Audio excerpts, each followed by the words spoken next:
Hello, everyone, and welcome to another episode of Assembly Bethesda on Air. I am your host, Hayne Fogarty, and I am truly glad you tuned in today. We are diving deep into a topic that, for me, really stirs the soul: forgotten prayers that still echo through empty sanctuaries. You know what I mean when you step into one of those magnificent old churches with their towering high ceilings and solid stone construction everywhere? There's a palpable weight of history, isn't there? But in the best possible way. These sacred spaces, they seem to hold on to prayers spoken centuries ago. They were uttered by believers who truly faced life head-on, people just like us. And those ancient words, they haven't faded. No, they echo around the empty spaces, inviting us, almost beckoning us, to join a conversation with God that, honestly, never really stopped. It's a profound connection to generations past, a reminder of a timeless faith. Let's talk a bit about what truly makes these prayers so special, especially within our Christian faith. Think about it. Back in the day, people reached out to the Lord with such simple, direct words. They weren't ornate or complicated. They simply asked for strength, for healing, for wisdom to navigate their daily lives. In the grandeur of the Gothic cathedrals, with their iconic pointed arches and those absolutely breathtaking stained glass windows, the acoustics were, and still are, incredible.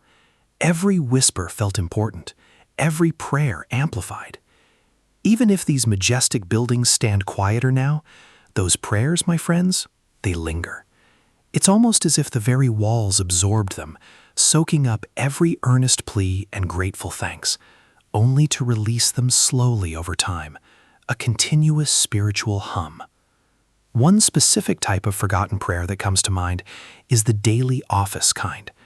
This was where folks paused multiple times throughout their day, intentionally, to connect with God, saying thanks, confessing faults, and lifting up needs.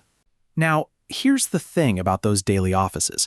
We can absolutely bring that practice back into our often overwhelmingly busy lives today. It doesn't have to be formal, not at all.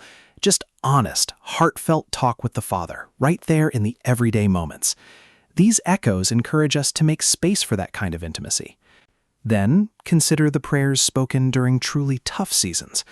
Believers in the past grappled with immense loss, widespread uncertainty, and profound suffering, much like we do in our own modern world. They cried out in those sanctuaries, and God met them there. The very Gothic style of architecture, with its interplay of shadow and light, reminds us that faith holds both joy and sorrow. Those prayers, spoken in anguish and hope, still speak comfort to us today. And it gets even more powerful when we explore how intercessory prayers for others echo too. Whole communities prayed together, and that profound effect, that spiritual ripple, absolutely carries on through time. In our time, picking up those habits truly strengthens the church. It's casual and real, not complicated. Let's go a little deeper into some specific examples. Think about prayers for protection, like asking God to guard our way or the way of someone we love, or prayers of simple gratitude for the blessings we often overlook in our daily rush. And what about prayers seeking forgiveness, the kind that truly frees the heart from burdens? Each one of these, I believe, carries immense power because they consistently point to a relational God, a God who listens attentively. These empty sanctuaries, they're not deserted, quite the opposite actually. They are absolutely full of potential, brimming with a spiritual legacy. When we visit them, or even just imagine them, we tap into a rich, deep legacy of faith. The Christian Gothic feel adds so much wonder, doesn't it?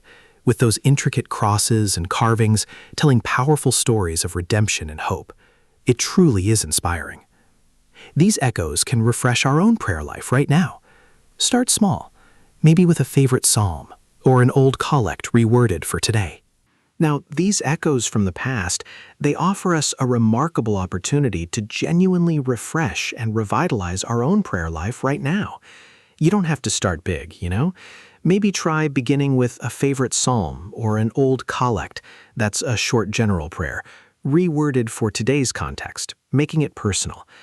Let the very atmosphere of those old, hallowed places, whether you're there physically or just imagining them, inspire a deeper sense of reverence and closeness with God. There's so much more to uncover here. Truly, the history of prayer within the church is incredibly rich with variety. Think about it, from the ancient monastic chants that filled cloisters with resonant sound to the earnest petitions of countless pilgrims walking dusty roads. All of it contributes to this ongoing, beautiful echo. We undoubtedly benefit by learning from them, by thoughtfully adapting their timeless wisdom to our contemporary lives. It's about finding continuity, not just imitation. As we keep exploring this fascinating topic, I want us to remember the absolutely crucial role of silence. In those empty sanctuaries, the quiet isn't just an absence of noise, it's something more profound. It amplifies the spiritual, allowing those forgotten prayers to surface, to breathe again, and to touch us anew. A truly moving experience. Expanding further, consider the powerful visual elements too. Just think about stained glass depicting biblical scenes. They don't just decorate, they inspire prayers that perfectly match those timeless stories, bringing the scriptures to life.